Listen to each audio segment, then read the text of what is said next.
Good morning, students. Today we are going to discuss about DNA replication. We earlier also talked about DNA replication and we saw that Michelson and Stoll experimentally proved that DNA replication is a semi-conservative method. That means during the process of replication, the two strands of DNA are going to open and they are acting as a template strand, and on these old strands new strands are going to form. So the situation is almost like this. These are the DNA strands and these DNA strands are having different nitrogenous bases, say Ta, and in between them hydrogen bonding is there. Let me show the hydrogen bondings also.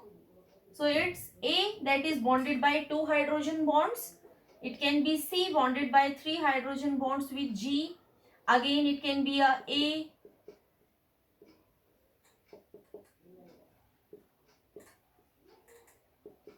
This can be a situation. So this is how the double-stranded DNA helix is present. When it is going replication, now what is happening during the process of replication, these hydrogen bonds are going to break down. And because of this breaking of hydrogen bonds, the strands are going to separate. This is one strand that has separated from the another one.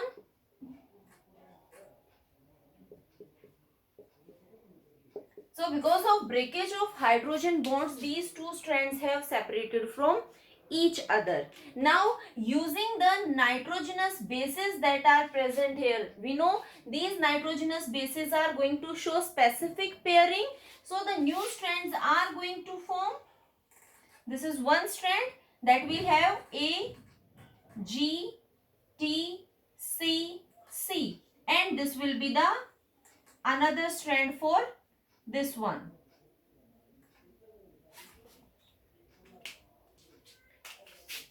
This was A, G, T, C, C. So complementary to this, here nitrogenous bases will be added.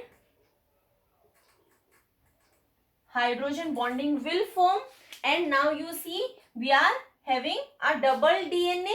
This is one and this is second. So this is the result of DNA replication. And if we see the result of DNA replication, we will find that out of these two strands, one strand is the old strand and one is a newly formed strand. Same situation is here also. This is the new strand and this one is the old strand. So this is what is going during the process of DNA replication. The hydrogen bondings are going to break, the helix will uncoil, open, the two strands will separate, and using these two old strands, new strands will be formed. And after DNA replication in one DNA duplex, we are getting one older strand and one newer strand. In the same way, in second DNA duplex also, one newer strand and one older strand. This is the result of DNA replication. Now we are going to talk about today that how this process is going on. What is the starting point? What are the different enzymes that are involved in the process of DNA replication? See, we talked about the difference in eukaryotic and prokaryotic DNA.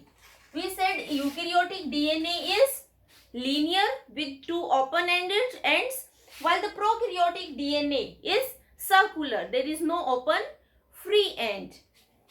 So there is difference in DNA replication also in prokaryotes as well as in eukaryotes.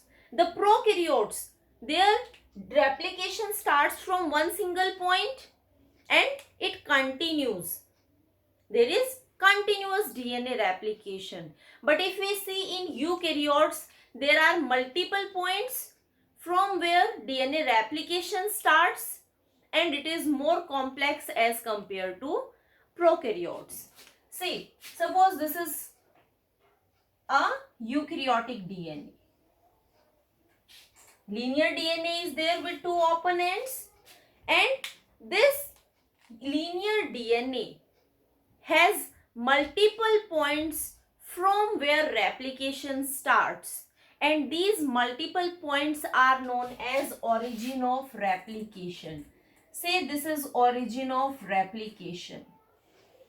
That is also known as ORI, origin of replication. What this origin of replication actually means?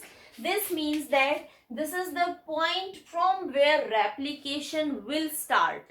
That means the unwinding, the opening of the helix is going to start from this point. This is one ORI. Maybe the second ORI is present over here, the third ORI is present over here, because eukaryotic DNA is very big in size, length is very much, so large number of ORI are present, origin of replication are present. It is not necessary that the whole DNA is replicating at one single time. That means all ORI are opening and the DNA replication is proceeded in a single time. Suppose I am talking about this ORI. This is opening and getting replicated at one time. Maybe other ORI are still in their normal position and they are not undergoing the process of replication. Now, what type of changes are seen in this ORI during replication? The remaining part is like this, but this portion has to undergo replication. So here the DNA is going to open like this way. So the opening of strand, the two strands had separated, and the separation is because of the breakage of hydrogen bonds that was present between the nitrogenous bases. And now after opening of these helix, what basically happened is the enzymes can now easily bind to these strands, and if there is availability of enzymes on this site, that means now DNA replication. In DNA replication, lots of enzymes are involved. So these enzymes need specific sites on DNA so that they can bind on the DNA and can perform their function. So after opening of the helix, they are getting the binding sites on the DNA, and after getting appropriate binding sites, they can perform their function. So this is how from the origin of replication the DNA strand will unwind, and after unwinding of the DNA strand, DNA can be easily replicated. Now this process of unwinding of DNA and replication of DNA involves lots of proteins, lots of enzymes. This is not done by one single enzyme. So let's talk about the different enzymes that are involved in the process of DNA replication. First, let's talk about the enzymes that are involved in the opening or that are involved in the unwinding of the helix during the process of DNA replication. So DNA replication enzymes, the first enzyme that is going to function is helicase. What helicase is doing? Helicase is using ATP. It is having a ATPase site that is going to use a ATP, and it is going to unwind the DNA. So unwinding of double-stranded DNA is done by helicase, and where this helicase is going to perform its action, it is going to work at ORI, origin of replication, means it is going to bind at the ORI site, origin of replication, and start unwinding the DNA. The second enzyme that is functioning is topoisomerase. What this topoisomerase is doing? See, DNA unwinding, you can relate DNA unwinding with simply unwinding of two strands of rope. We know two strands of ropes are tangled with each other. When we are going to release, suppose I am having a rope and I am holding two ends, two strands, and I am releasing them. So what will happen when I'll continuously start separating these strands, the lower portion, the portion that is present behind, start creating a tension. What this does, exactly same tension will be occurring in DNA helix also. Means when these two strands are separated from each other, suppose I am holding this and this like this way and moving them, separating, then the tension will be produced in the portion that is lying behind this. What topoisomerase is doing? Topoisomerase is going to cut this section from here. It will release the tension and it will again, after releasing the tension, it will again join this DNA.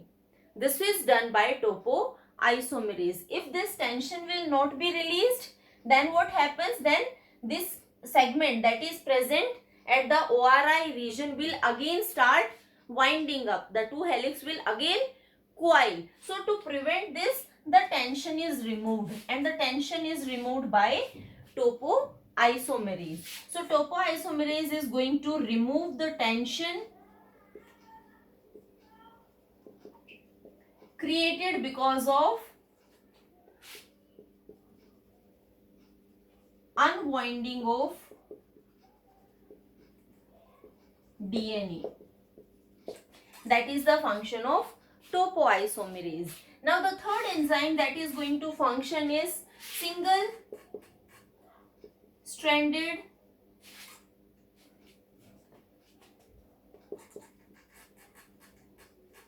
DNA binding proteins.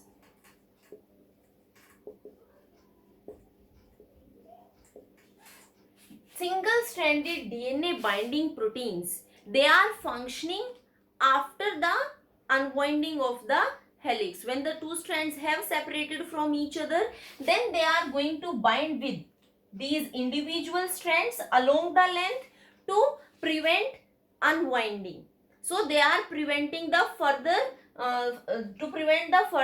helix formation. So once the strands have separated, suppose this is how the two strands have separated, the single stranded DNA binding proteins are going to bind with each of the strand and they prevent their coiling with each other. This is how they stabilizes the each and every single strand of the DNA and prevents their further binding with each other. These are the functions performed by helicases, topoisomerases and single-stranded DNA binding proteins. They are involved in the opening and stabilizing of the DNA strands. After the DNA strands has opened up, then the structure is looking like this.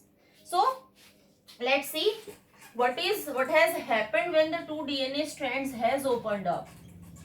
I told you that it is not necessary that the complete strand is opening at one single time. So this strand is still present in its duplex form and this portion has opened up. Here helicases and topoisomerases were there. This is the ORI site. They are functioning. Here single-stranded binding proteins are present to stabilize these strands and prevent their coiling. Now this is appearing like a Y. It's a Y. It is known as replication fork. The arm of DNA, the strands of DNA that are now involved in the process of replication. So it is given a replication fork. Now if I label it, if I am going to label this will be the 5' to say 5' to 3' end, 3' to 5' end, because we know that two DNA strands are going to run anti-parallel to each other. Now after opening, now comes the role of enzymes that are involved in the process of replication, and these enzymes are known as DNA polymerases. So the further function of replicating the DNA will be performed by DNA polymerases. there are different, we give different names to the DNA polymerases that are present in eukaryotes and prokaryotes. If we talk about the DNA polymerases that are going to function in prokaryotes, it's DNA 1 and DNA 3. If we talk about the eukaryotes that are DNA polymerases that are functioning in eukaryotes, it's DNA polymerase alpha and delta. So different names are given to the DNA polymerases that are functioning in the process of DNA replication. If we talk about some of the properties of DNA polymerases, what these DNA polymerases are going to do? These DNA polymerases, they are going to bind with the DNA and they are going to synthesize a new DNA strand. Now the new DNA strand which these DNA polymerases are going to synthesize always runs from 5 prime to 3 prime direction. Means the newly formed strand or DNA polymerase always going to function from 5 prime to 3 prime direction. From 3 prime to 5 prime direction, DNA polymerase is not going to function. Why this is happening? Because this 3 prime end, we talked about sugar residues, this 3 prime end is having a OH group and this OH group will be involved in the process of phosphodiester bonds. The bonds are going to be formed between the 3 prime end of the sugar and the next sugar will be involved, that is phosphate will be involved and 5 prime sugar will be involved. So this OH group is required for the formation of new bond. So 5 prime end is not providing any of the free OH group. The 3 prime end is providing free OH group. So DNA polymerase is going to bind next nucleotide at this 3 prime end. And this way another nucleotide will be added and this is how the DNA strand will be extended. So always remember that DNA polymerase always moves from 5 prime to 3 prime direction, or I can say that DNA replication always takes place from 5 prime to 3 prime direction. Now another thing about DNA polymerase is this DNA polymerase is not having the ability to initiate the process of DNA replication. DNA polymerase not initiate DNA replication. Then what is it is going to do? It is going to just, if we provide a 3 prime OH group, then it has the ability to add next nucleotides, means it can extend the DNA. If we provide a small segment with a free 3 prime end, then it is going to extend that segment. But if we want this DNA polymerase to initiate the process from the very beginning, then it is not going to do so. That means there is requirement of a small segment and this segment will be extended on later on by DNA polymerase. So the segment that is added over here, which is going to provide the free 3 prime end, is RNA primer. This is RNA primer and direction will be, this will be the 5 prime end and this will be the 3 prime end, and this 3 prime end will be going to provide the OH group, and on this OH group the DNA polymerase can now add on the next nucleotide. So if this RNA primer will be added here, what is this RNA primer? It is a small segment having almost 5 to 10 nucleotides. It is almost 5 to 10 nucleotide long and it is synthesized by an enzyme named primase. So this primase is going to add a small segment of RNA over here, and now DNA polymerase is going to extend this small segment of DNA like this way. These are the nucleotides that are added by DNA polymerase. So DNA polymerase is going to sit over here. This position will be acquired by DNA polymerase and it will add a nucleotide. It will shift its position. Next add a nucleotide and it is continuously going to move in this direction. So in this direction DNA replication is taking place, that is 5 prime to 3 prime direction. Now when we talk about this strand, this is the 3 prime end, this is the 5 prime end. That means this is going to be the 5 prime end for the next new strand that is going to form, and this is the 3 prime end.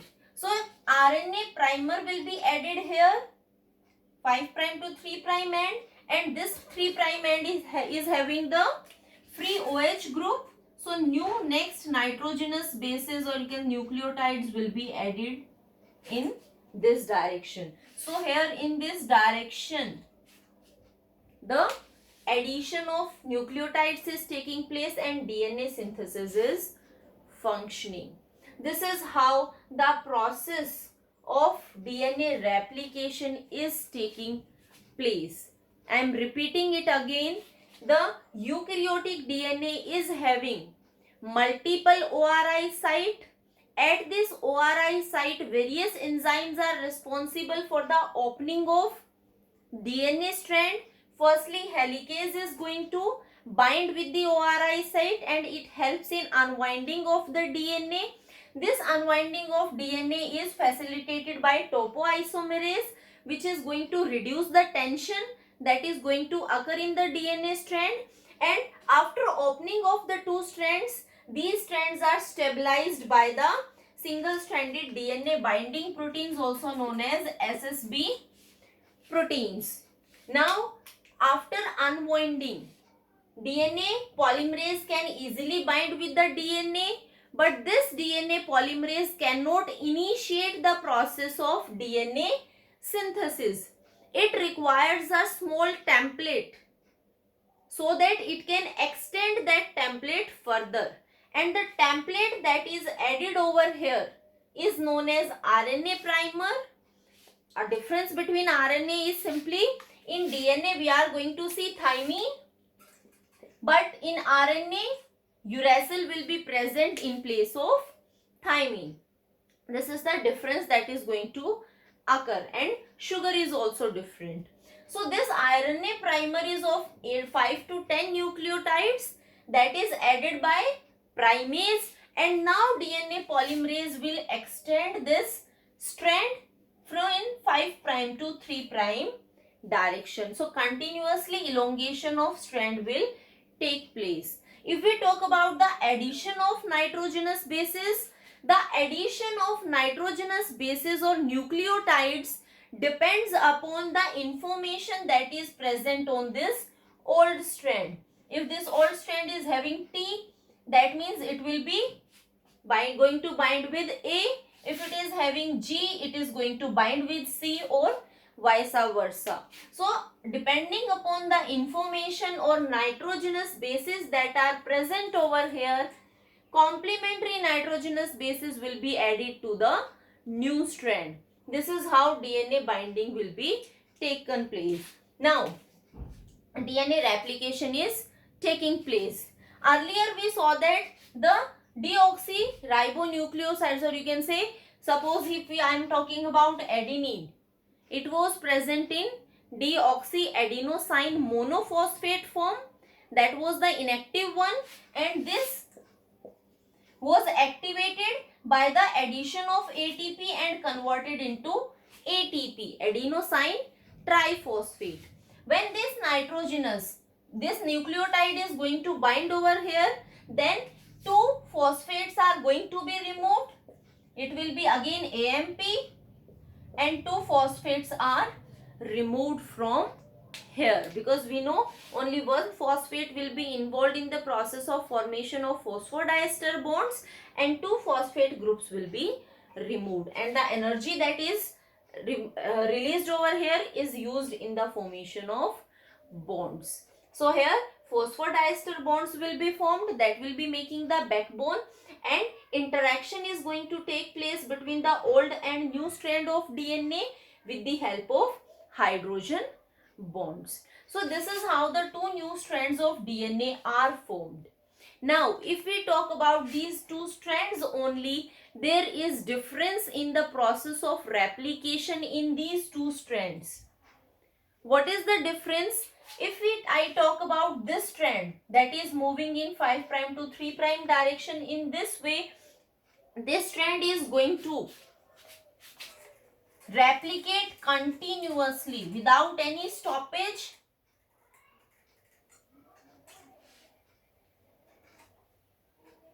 There is no problem in replicating this strand of DNA, and there will be continuous synthesis of new strand of DNA. That's why it is known as continuous strand. This strand will be continuous strand. Plus it is replicating at a faster rate as compared to this strand. So this strand is leading, that's why also known as leading strand. The two strands that are being replicated are not replicating at the same pace. One strand is replicating very fast while the another strand is replicating very slowly. That means this strand will be completed fast and this strand will left behind, and it will be replicated after completion of this strand. And here, that's why it is known as lagging strand, because it is lagging behind. The replication is slow over here. Plus it is also known as discontinuous strand. Why it is known as discontinuous strand? Because here the DNA polymerase that is present, see the two DNA strands are synthesized in opposite direction. Here the DNA polymerase that is going to extend this is not working in a continuous manner. It is able to add nucleotides, almost 200 to 300 nucleotides at a time, and then there is requirement of another primer. RNA primer will be, another RNA primer will be added over here, and now DNA polymerase is going to extend this RNA chain and going to form new DNA strand over this DNA template. So here discontinuity is there. There is no continuous movement, and because of this further addition of RNA primers, this strand is lagging behind and it is behaving as a discontinuous strand. So this is how we are going to find. This is one piece, another fragment, next another fragment. We are going to get fragments of DNA, and one end of this DNA fragment is attached with the RNA primer. These fragments are known as Okazaki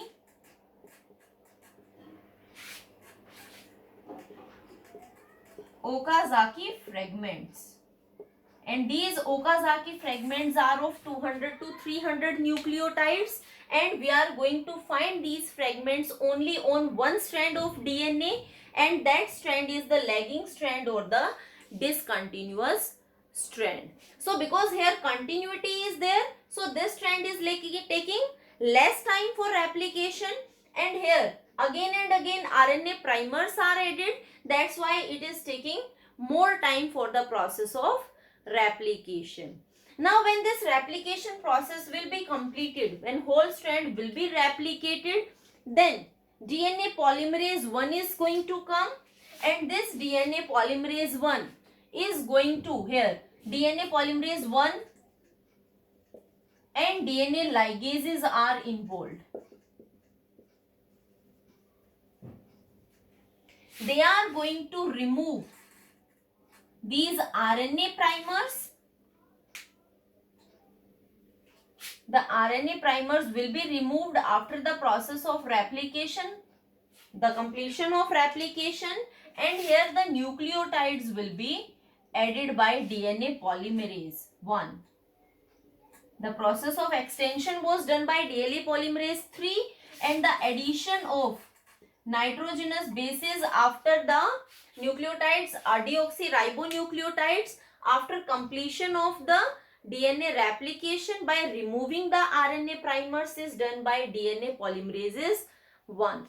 And if some gap is remaining behind these, in between these nitrogenous bases, then these nucleotides, the gap will be filled by this ligase. So ligase is going to join them in a linear chain and is going to fill all the gaps that are present in this DNA, newly formed DNA strands.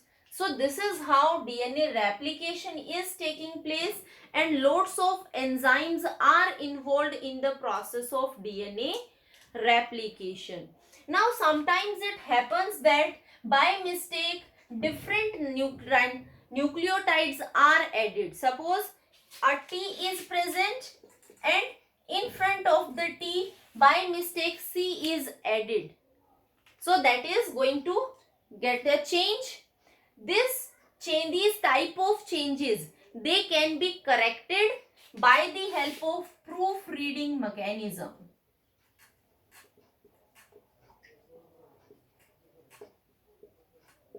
DNA polymerase is having a ability of proofreading mechanism, means it can go back, it can move back, it can check the error that has been made, it can remove the nitrogenous base that has been added incorrectly, and after removal of this, a new nitrogenous base can be added which is making the correct pair. So such type of proofreading mechanism is seen in DNA polymerases, that is removing or that is decreasing the chances of error that can occur during the process of DNA replication. So this is how the two DNA strands are going to form. Now this DNA, again there will be opening of the other strands. This strand is going to function as one DNA duplex, and this is going to function as second DNA duplex.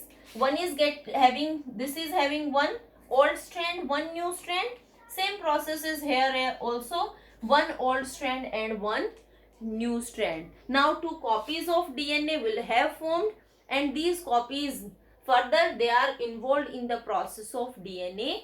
It is going to form the RNA. That process is known as transcription.